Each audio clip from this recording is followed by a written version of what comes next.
Hello नमस्कार। कैसे हो प्यारे बच्चे? आई होप आप एकदम बढ़िया शानदार एकदम जबरदस्त होंगे। आपकी पढ़ाई पे एकदम शानदार तरीके से हो रही होगी। तो जहां भी कहीं हो बच्चे आप फटाफट जुड़ जाएं। आपकी क्लास स्टार्ट हो चुकी है। तो प्यारे बच्चे जल्दी जल्दी आ जाएं। आप आज मैं आपको क्लास 9th का पढ़ाने जा रही हूँ, जिसका नाम चैप्टर का नाम है निर्धनता एक चुनौती है। तो सबसे पहले आप आ जाए, हम आपका स्वागत कर देते हैं। फटाफट आ जाए। चलिए, तो यूपी बोर्ड हाई स्कूल के नंबर 1 चैनल में सारे बच्चों का बहुत बहुत स्वागत। बहुत सारा स्नेह, बहुत सारा प्यार, बहुत सारा दुलार। आप अपने जिंदगी में जो मुकाम हासिल करना चाहते हो वो मुकाम हासिल करो। हमेशा खुश रहो, मस्त रहो, चमचमाते रहो, खिलखिलाते रहो, लेकिन पढ़ाई जरूर करते रहो। तो ऐसे लगातार अंत तक बने रहे बच्चे।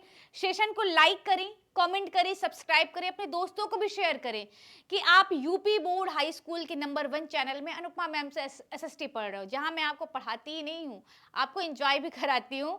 आपके जो हिस्ट्री है ना, हिस्ट्री में बहुत बच्चे कहते हैं मैम बहुत बोरिंग सा सब्जेक्ट, मुझे समझ में नहीं आ रहा, सन याद नहीं होता है। तो बच्चे, मैं कहानी के माध्यम से, स्टोरी के माध्यम से, जैसा लगेगा कि मूवी चल रही है, तो वैसे मैं आपको याद कराऊंगी। तो आज बच्चा मैं आपको जो पढ़ाने वाली हूँ, चैप्टर का नाम है निर्धनता एक चुनौती। अर्थशास्त्र का है, जो एक शॉर्ट में यानी 1 शॉर्ट में पूरी चीजें खत्म हो जानी है। बाहर से कुछ नहीं आएगा, सारा यहीं से आएगा। तो अंत तक बने रहें। सेशन को लाइक करें, कमेंट करें, सब्सक्राइब जरूर करें। क्लास को स्टार्ट करने के पहले बच्चों को थोड़ा सा मोटिवेट कर दें कि जो अपने कदमों की काबिलियत पर विश्वास रखते हैं, कितनी बड़ी बात कर रहा है कि जो अपने कदमों की काबिलियत पर विश्वास करते हैं वो ही अक्सर मंजिल तक पहुंचते हैं। गजब की बात किया है ना? ठीक है, तो सबसे पहले हम आपको बता दें निर्धनता क्या होता है। निर्धनता मतलब प्यारे बच्चे होता है गरीबी। निर्धनता मतलब होता है गरीबी। जैसे कि मैं आपको बता दे रही हूँ कि निर्धनता से अभिप्राय जीवन के लिए न्यूनतम उपयोगी आवश्यकताओं की प्राप्ति से के ना होने से है। जैसे आप डेली कुछ ना कुछ जो आप चाहते हो उसको आप अचीव नहीं कर पा रहे हो, आप उसे नहीं प्राप्त कर पा रहे हो, तो क्या हुआ? निर्धनता। जैसे कि होता है गांव में, बहुत सारे गांव में ऐसा होता है कि शैम्पू, वो अच्छे वाले शैम्पू से नहाना चाहते हैं, शैम्पू नहीं मिल पा रहा। शैम्पू तो छोड़ो, मान ली उन्हें चाय नाश्ते में आप चाह रहे हो कि हमें ब्रेड मिले, लेकिन उनको ब्रेड नहीं मिल पा रहे, बेचारे सूखी चाय पी ले रहे हैं, बिस्किट भी नहीं मिल रहा। ये भी तो क्या हुआ? डेली का यूज का तो हुआ। या डेली डेली हमें कपड़े पहनने, अच्छे अच्छे कपड़े चाहिए, लेकिन वो भी कपड़े नहीं मिल पा रहे, फटे पुराने कपड़े पहन रहे हो। तो कुल मिला के यही सब चीज है जो आपकी निर्धनता बताता है कि आप भैया डेली की चीज में जो आप यूज करना चाहते हो वो यूज नहीं कर पा रहे हो। गरीबों की आमदनी इतनी कम होती है कि वह अपनी चीजों को सामान्य रूप से पूरा नहीं कर पाते हैं, जिसको बोलते हैं निर्धनता। ये हुआ गरीबी। अब भारत में निर्धनता, भारत में हर चौथा व्यक्ति निर्धन है, हर चौथा व्यक्ति गरीब है। कोई कहते कि हम अमीर है, हम पैसे वाले हैं, तो ऐसा नहीं, हर व्यक्ति, चौथा आदमी। अब ये गिनने ना लगना कि हमारे घर के जो चौथा वाला घर वो गरीब है, ऐसा वाला सिस्टम नहीं है। हाँ, अब है कि निर्धनता के दो विशिष्ट मामले। पहला है शहरी निर्धनता, दूसरा है क्या? ग्रामीण निर्धनता। तो शहरी क्षेत्रों में निर्धन लोगों में रिक्शा चालक, मोची हो गया, फेरी, फेरी मतलब जानते हो, जैसे कि जो सामान लेके गली गली में जाते हैं, भैया ये ले लो, फलाना ले लो, फेरी करते, हर गली गली में जाते हैं, सामान बेचते हैं, जिसको बोलते हैं फेरी वाला, वो हो गया। निम्न मजदूरी पाने वाले श्रमिक इत्यादि आते हैं। क्या बता रहा है कि शहर में कैसे होता है? रिक्शा चालक होता है, फेरी वाला हो गया, मोची हो गया। भाई गांव में भी मोची होता है, ऐसी बात नहीं है। और निम्न मजदूरी पाने वाला श्रमिक इत्यादि आते हैं किसमें? शहरी में। इनके पास भौतिक परिसंपत्ति नहीं होती, ये अक्सर झुग्गी और मलिन बस्तियों में रहते हैं। जो शहर में रहते हैं, जैसे कि आप मुंबई वगैरह में देख लो, कोई सब चौल वगैरह में रहते हैं, नाम तो भैया हम दिल्ली में रहते हैं, मुंबई में रहते हैं, लेकिन पता मलिन इस जगह पर रहते हैं। मलिन मतलब गंदी बस्तियों में, वहीं पे नाली बह रहा है, छोटा सा का रूम है, शौचालय एक तो बना है, तो 3 घर के लोग वहां पे शौचालय में जा रहे हैं। तो ये सब क्या है? ये शहरी निर्धनता है। समझ में आई बात? ये शहरी निर्धनता है। अब है ग्रामीण निर्धनता। तो ग्रामीण क्षेत्रों में भूमिहीन किसान या खेतिहर, भूमिहीन का मतलब ऐसा किसान जिसके पास भूमि ही नहीं, जमीन ही नहीं है, तो काहे चीज का वो किसान? जब किसान के पास खेती ही नहीं तो काहे का किसान? और खेतिहर मजदूर, लघु और सीमांत किसान आदि आते हैं। बहुत छोटा सा है। निर्धन के दो विशिष्ट मामले, एक शहरी और एक ग्रामीण। अब आता है आपका निर्धनता रेखा। एग्जाम में पूछ लिएगा कि निर्धनता रेखा क्या है। तो आय अथवा उपयोग के न्यूनतम स्तर को निर्धनता रेखा कहते हैं। सिंपल सा है, ठीक है। फिर भारत में निर्धनता रेखा का निर्धारण, भारत में निर्धनता रेखा के निर्धारण दो आधारों पे किया गया। कैसा? दो आधार पे किया गया। पहला क्या है? कैलोरी आवश्यकता। ग्रामीण क्षेत्रों में 2400 कैलोरी प्रति व्यक्ति प्रतिदिन तथा शहरी क्षेत्रों में 2100 कैलोरी प्रति व्यक्ति प्रतिदिन। ये बच्चे आपके एग्जाम में ऑब्जेक्टिव आ जाएगा। मतलब कैसे ऑब्जेक्टिव पूछेगा? ऑब्जेक्टिव या आपके बहुविकल्पी क्वेश्चन में 1 नंबर का आपसे पूछेगा कि शहरी के लिए कितने कैलोरी प्रति व्यक्ति होना चाहिए? 2400। और ग्रामीण के लिए कितना? ग्रामीण के लिए होना चाहिए 2400 और शहरी के लिए होना चाहिए कितना? 2100 कैलोरी प्रति व्यक्ति प्रतिदिन। अब आता है आय। आय का मतलब होता है क्या? पैसा, रुपया, सैलरी। हम कितना कमा रहे हैं, कितना हमारे घर पे आ रहा है पैसा, ये उसकी बात कर रहा है। आय मतलब पैसे। तो ग्रामीण क्षेत्रों में 816 रुपए प्रति व्यक्ति माह तथा शहरी क्षेत्रों में 1000 रुपए प्रति व्यक्ति प्रति माह, यानी 2011-12 के आंकड़े में। यह आंकड़े सुरेश तेंदुलकर कमेटी द्वारा दी गई थी। उन्होंने कहा था कि ग्रामीण क्षेत्रों में 816 रुपया प्रति व्यक्ति को मिलना चाहिए हर महीने, 816 के आसपास। और शहर में 1000 रुपए प्रति व्यक्ति की प्रतिमाह सैलरी होनी चाहिए। ये तब का था, कब का? 2011 और 12 के आंकड़े के हिसाब से। किसने बोला? सुरेश तेंदुलकर कमेटी द्वारा।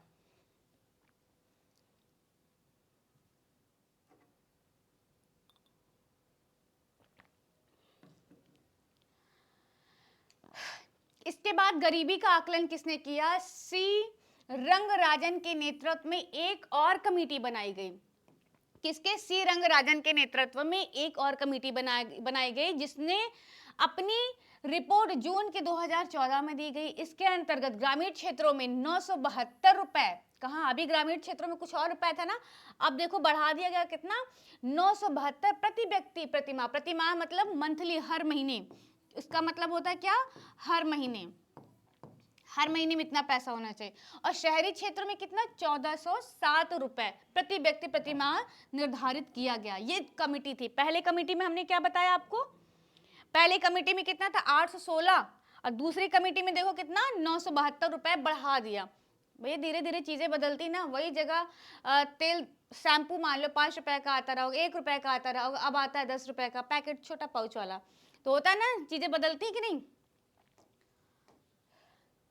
अब देखो बच्चा कि राष्ट्रीय प्रतिदर्श सर्वेक्षण संगठन यानी नेशनल सैंपल सर्वे ऑर्गेनाइजेशन, वह संस्था जो भारत में निर्धनता रेखा का समय समय पर आकलन करती। कौन आकलन करता? भैया यही आकलन करती। कब? हर 5 साल पे यही आकलन करते, और कोई नहीं करता। गरीबी कम हुई पंजाब और हरियाणा में। कहाँ? कौन बता रहा? भैया यही बताए, राष्ट्रीय प्रतिदर्श सर्वेक्षण संगठन, जिसको इंग्लिश में बोलते हैं नेशनल सैंपल सर्वे ऑर्गेनाइजेशन।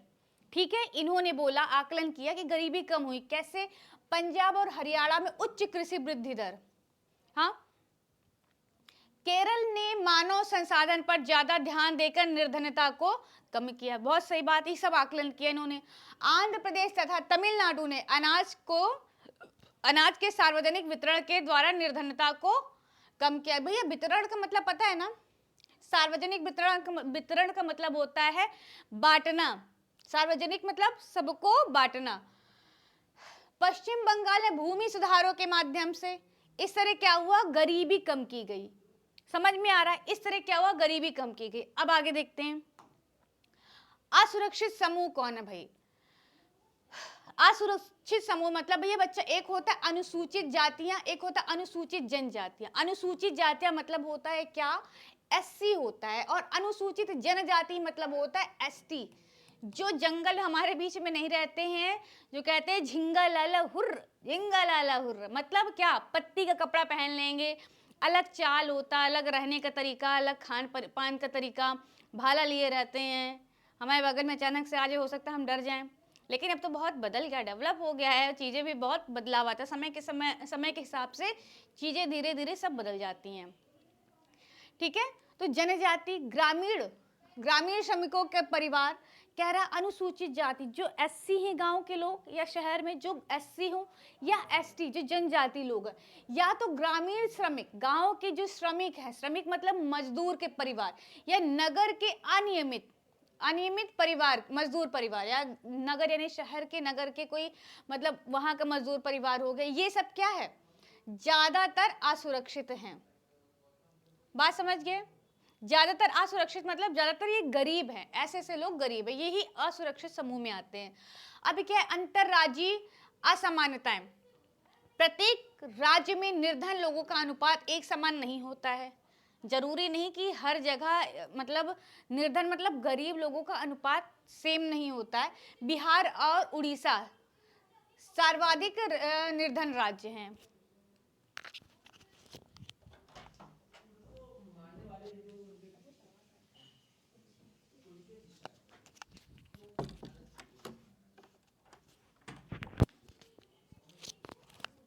ठीक है, निर्धनता के कारण क्या है, ब्रिटिश औपनिवेशिक शासन के दौरान आर्थिक विकास का निम्न स्तर। भैया जब हमारे देश में अंग्रेज भैया, अंग्रेज मतलब जो अंग्रेज आए थे, जब भारत में जो नाक में दम मचाए थे ना, उनकी बात कर रहे हैं। ये आए थे भारत में कि भैया हमें व्यापार करना था, लेकिन इनका इरादा नेक नहीं था। नाम था कि हम व्यापारी हैं भैया, व्यापार करना था, लेकिन कर गए खेल। हम लोग को गुलाम बना के, इतने दिन तक गुलाम बना के नाक के नीचे चना चबवा रहे थे ये भैया जी। तो वही जब औपनिवेशिक शासनकाल के दौरान आर्थिक विकास का निम्न स्तर क्या हुआ भैया, उस समय उच्च जनसंख्या वृद्धि, जनसंख्या बढ़ती चली जा रही है, यानी उच्च मतलब बढ़ गई, अब वृद्धि हो गई। भूमि और अन्य संसाधनों का असमान वितरण हुआ, वितरण मतलब बांटना। सामाजिक और सांस्कृतिक कारण ये भी हो गया, यही सारे रीजन हो रहे थे। अब आता है निर्धनता निरोधी उपाय। उपाय क्या है, तो निर्धनता उन्मूलन भारत के विकास रणनीति का एक प्रमुख उद्देश्य रहा है कि भैया हमें क्या करना है कि निर्धनता को कैसे दूर करें। तो भारत की विकास रणनीति का एक उद्देश्य रहा कि हमें गरीबी को भगाना है, गरीबी को दूर करना है।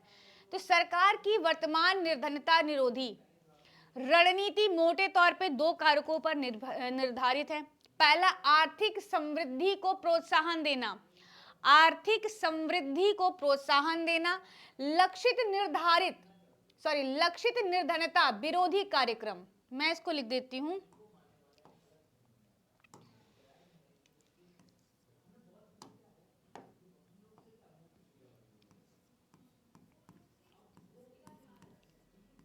ब्लैक में दिख रहा होगा,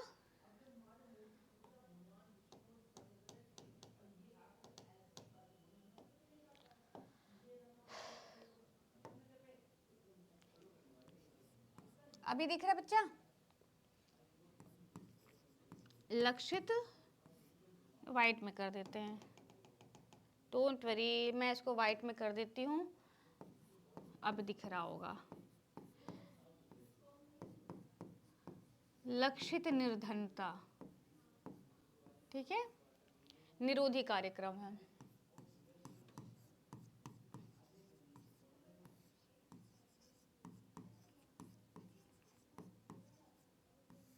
दूसरा है आर्थिक समृद्धि। क्या है? आर्थिक समृद्धि।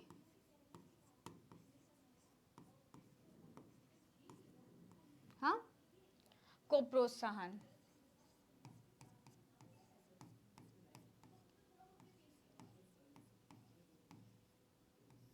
आर्थिक समृद्धि को प्रोत्साहन,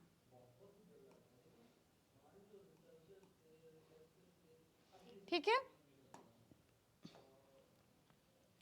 यहां तक क्लियर? तो आर्थिक समृद्धि प्रोत्साहन का मतलब होता है आर्थिक समृद्धि और निर्धनता उन्मूलन में गहरा संबंध। आर्थिक समृद्धि अवसरों को व्यापक बना देती है। कौन? आर्थिक समृद्धि व्यापकों को मतलब अवसरों को व्यापक बना देती है, जिससे मानव विकास के निवेश के लिए आवश्यक संसाधन उपलब्ध हो जाता है। बच्चा, निवेश मतलब होता है क्या?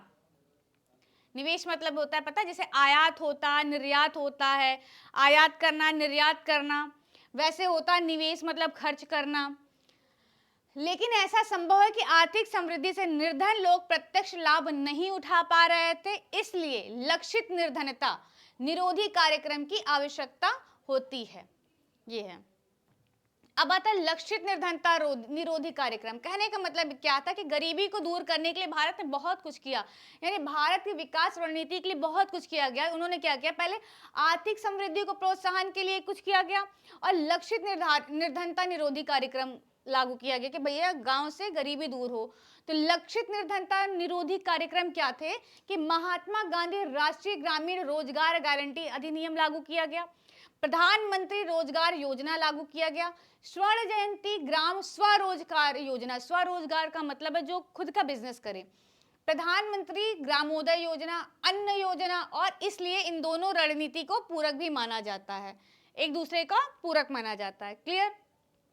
अब आता है क्या, महात्मा गांधी राष्ट्रीय ग्रामीण रोजगार गारंटी अधिनियम ना, तो महात्मा गांधी राष्ट्रीय ग्रामीण रोजगार, रोजगार लिखा है, ये रोजगार है, क्या है, रोजगार, रोजगार अधिनियम 2005 के द्वारा, कि इनका उद्देश्य क्या था कि ग्रामीण क्षेत्रों में आजीविका सुरक्षित करना, ठीक, साल में कम से कम 100 दिनों तक की रोजगार की गारंटी देना, 1/3 रोजगार महिलाओं के लिए सुरक्षित करना, क्योंकि आजकल महिलाओं को भी भैया आगे उठाना है। ये नहीं, पहले समय में क्या होता था, महिलाएं दब के रहती थी, साइड में रहते थे, सारा काम तो पुरुष करते थे। पुरुष को भैया जब सेम होता क्या था, पुरुष भी ईंटा बालू उठा रहा, मजदूरी कर रहा, महिलाएं भी कर रही हैं, लेकिन महिलाओं की अपेक्षा पुरुषों को सैलरी ज़्यादा मिलता था, उतनी बराबर का काम महिलाएं भी करती थी, लेकिन महिलाओं की आमदनी कम थी। तो वही है, क्या महिलाओं को भी 1/3 रोजगार देने के लिए रखा गया कि भैया 1/3 कम से कम महिलाएं रहेंगी, सिर्फ पुरुष ही नहीं घुसे रहेंगे वहां पर। यह है, आवेदक को 15 दिन के अंदर अगर रोजगार नहीं मिलता है तो वो बेरोजगारी भत्ते के हकदार होंगे। न्यूनतम मजदूरी अधिनियम के अंतर्गत मजदूरी का प्रावधान, ये आप एकदम छोटा छोटा नोट से बस एक लाइन का अगर आप पढ़ लो ना तो बहुत ईजी सा है, आप एग्जाम में जाके इसको अच्छा खासा छाप सकते हो, कोई दिक्कत नहीं है।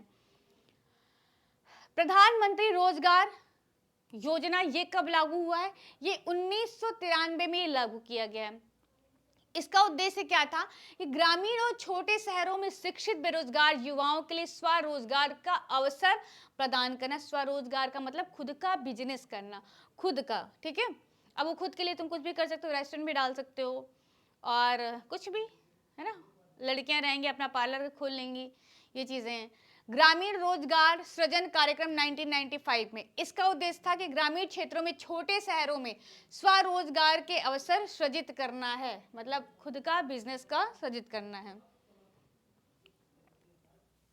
प्रधानमंत्री ग्रामोदय योजना 2002 के अनुसार, इसके अंतर्गत क्या था कि प्राथमिक स्वास्थ्य, प्राथमिक शिक्षा, ग्रामीण आश्रय, ग्रामीण पेयजल, पेयजल मतलब पानी, और ग्रामीण विद्युतीकरण जैसे मूल सुविधाओं के लिए राज्यों को अतिरिक्त केंद्रीय सहायता प्रदान करना। ये कौन थे भैया, हमारे प्रधानमंत्री ग्रामोदय योजना 2002 के अंतर्गत ये सारी घटनाएं थी। क्या, प्राथमिक स्वास्थ्य, शिक्षा, ग्रामीण आश्रय, आश्रय मतलब रहने की जगह, ठीक है, ग्रामीण पेयजल मतलब गांव में हैंडपंप होता है ना, ये सारी चीजों का क्या व्यवस्था करने का काम किसका है, ये प्रधानमंत्री ग्रामोदय योजना, जो कि 2002 में लागू किया गया। फिर आता है निर्धनता से संबंधित अन्य कारण। निर्धनता से संबंधित अन्य कारण है क्या, पहली है भूमिहीनता। अगर किसान के पास जमीन नहीं है तो कहाँ से खेती करेगा, अपने सर पे तो खेती करेगा नहीं, है ना। तो भूमिहीनता, परिवार का आकार, परिवार का आकार भी मायने रखता है भाई, हम दो हमारे दो ये ठीक है, अब ये नहीं कि हम दो फिर हमारे बहुत सारे, ऐसा अगर करोगे तो काम गड़बड़ हो जाएगा, तो ऐसा नहीं होना चाहिए। नहीं तो भैया अगर बच्चे बड़े होंगे, मतलब कुल मिला के कम बच्चे रहेंगे, अच्छे से उनको पढ़ाओ, अच्छे से लिखाओ, शिक्षा दो, सारा पैसा रुपया खर्चा करो, अपने बच्चे को काबिल बनाओ कि आगे चल के फ्यूचर में वो कुछ बन सके। हाँ, खराब स्वास्थ्य और कुपोषण एक ही चीज है। खराब स्वास्थ्य भैया क्या होता है कि आप देखते हो ना रोड में, जैसे गरीब बच्चे रहते हैं, अगर उनको चोट वोट लग गई है या कुछ भी दिक्कत है या आंख खराब, कुछ भी दिक्कत है, आप बुजुर्गों को देख लो, जैसे हमारे यहाँ दादा दादी को कुछ दिक्कत हो गई, आंख खराब हो गई तो चश्मा लगवा देते हैं हम लोग, लेकिन गरीब लोग कहाँ जाएं बेचारे, रोड में पड़े रहते, उनको बस खाने के लिए मिल जाए तो आंख का इलाज नहीं करा पाते हैं, या बीमार है, बुखार है, एकदम परेशान होकर पड़े हुए हैं, है ना। तो क्या होता है कि यही इनका स्वास्थ्य खराब रहता है, इतना पैसा नहीं रहता है कि जाके डॉक्टर को दिखा दें। तो ये सब क्या है, निर्धनता से संबंधित अन्य कारण। निर्धनता मतलब गरीबी, असहायता, कोई इसकी सहायता नहीं करेगा। भैया तुम पड़े हो, तुम बुखार है, तुम पड़े रहो, कोई मदद नहीं करेगा। बेरोजगारी, कोई नौकरी नहीं देता है। निरक्षर, इसका मतलब होता है निरक्षरता। हाँ, इसका मतलब होता है कि अनपढ़, जो पढ़ा लिखा ना हो, ठीक है। और है बाल श्रम। जो बाल श्रम मतलब होता है कि बच्चों से जो काम करवाते हैं। बाल श्रम का मतलब है जैसे कि छोटे छोटे बच्चे जाते हैं रेस्टोरेंट में, देखते नहीं हो कि बर्तन धुलते हैं, प्लेट धुलते हैं, जिसको बोलते हैं बाल श्रम। बताओ इसमें कहीं कोई दिक्कत? एक बार आप फटाफट इसको रिवीजन कर लेना, कोई कहीं कंफ्यूजन नहीं आने वाला है। अगर स्क्रीनशॉट लेना तो स्क्रीनशॉट ले लेना, और कोशिश करो बच्चा कि आप अपने से हैंड रिटन नोट्स बनाया करो। खुद से जो लिखी हुई नोट्स होती है ना, सीधा हमारे दिमाग में छपता है, ठीक है। तो खुद से जैसे कि हमने बता दिया, हमने लिखा दिया, नोट्स आपको एकदम तैयार करके दे दिया, आप इसी को कॉपी में लिखो, सीधा दिमाग में छपेगा, आप जाके एग्जाम में लिख दोगे, कोई दिक्कत नहीं आने वाली है। आई होप आप बच्चा आपको यहाँ तक समझ में आ गया होगा चीज़ें, कोई कन्फ्यूजन होगा तो बिल्कुल बताना, ठीक है। तो मिलते हैं आपसे नेक्स्ट क्लास में, तब तक के लिए नमस्कार, धन्यवाद, जय हिंद। हंसते रहिए, मुस्कुराते रहिए, खिलखिलाते रहिए। नमस्कार।